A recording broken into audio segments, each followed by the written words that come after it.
The next stretch we're gonna go over is a yoga style kind of stretch called the downward dog, okay? And this can be modified for people that cannot do the correct movement, okay? So what we're gonna do here is we're gonna have our hands about shoulder width apart, and we're gonna have our feet about shoulder width apart as well. Then we're gonna stick our butt high into the sky while our head comes down into our belly area.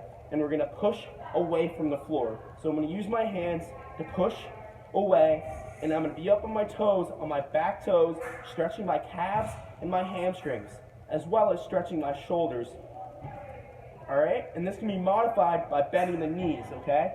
And when you bend the knees, you can get your butt a little bit higher, and the same concept occurs. And you're gonna push away from the floor, and you're gonna stretch those hamstrings and those calves, okay?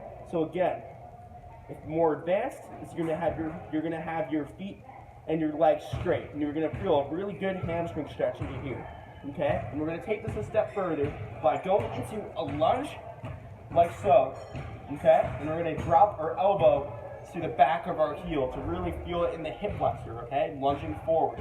And then we're gonna take this a step further by adding a T rotation.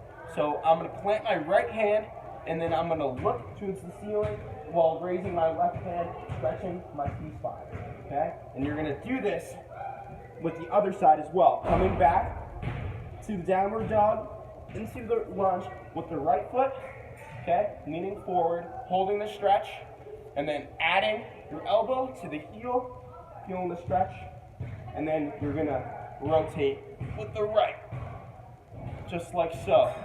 And this is a really key compound stretch that's gonna be stretching the hamstrings, the calves, the T-spine, and these are all essential movements, as well as stretching the hip flexor, and this is gonna help with squatting and deadlifting, especially opening up those tight hip flexors from sitting all day in those desks.